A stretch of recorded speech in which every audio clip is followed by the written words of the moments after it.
Welcome back to Talanoa with Tupe.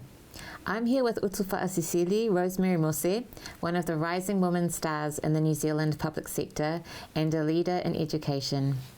Talofa lava lau a whionga Utufaasisili. Thank you for coming to the show. Talofa Tupe.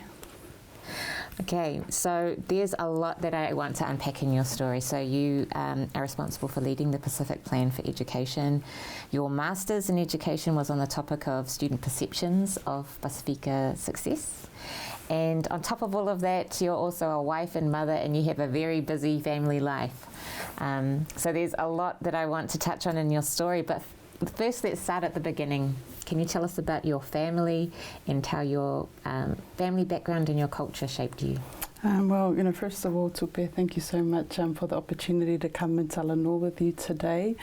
As you said, my name is Utufaasisili Rosemary Mose, born and bred in Auckland, so lived in New Zealand my whole life and recently moved to Wellington. I'm the eldest of 6 girls in my family.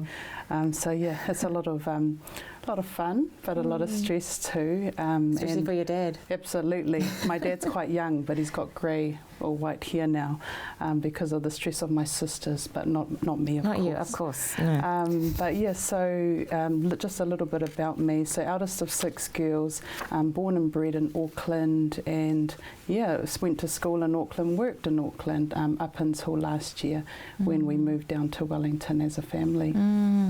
So when you moved to Wellington with Afoa, your husband and your 3 daughters, was it a difficult decision to make, it, particularly given that you're the eldest of 6 girls? Yeah, it was, and I think, at first,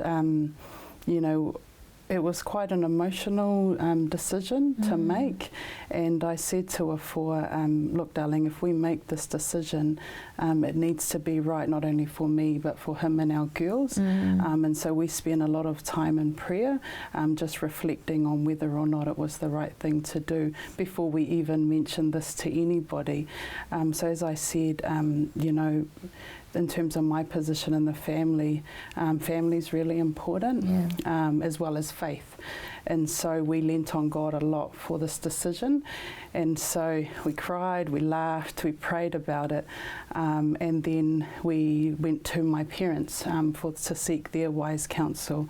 And actually my parents were probably the easiest conversation we had, because they said, look, wherever God calls you to serve, you must go. And so that was real affirmation that we had made the right decision.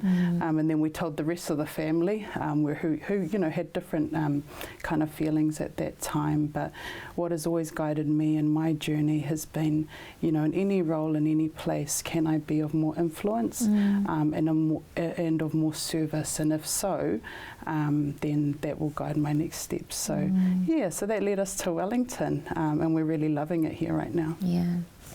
And so the reason for the move was your job at the New Zealand Qualification Authority. Yes. Yeah. And I think that's a space where not a lot of Pasifika are at the moment, is in the public policy space. So that's why, I thought it was really awesome to highlight your achievement in being recognised as one of the rising stars in the public sector.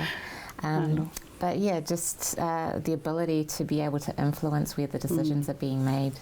Yeah. Yeah, thank you. And it's quite funny, and I giggled when you said that, Tupe, because us as Pasifika, but as a Samoan woman as well, it's, there's a real tension and complexity about putting oneself forward. I mean, even our interview today, it was kind of like, you want to be behind the scenes and leading in that way, but at the same time it is about who you represent, and for me that's my husband, my children, my parents, my siblings, and our community. So myself being recognised with that particular award was a reflection of all the sacrifices that many of our people make.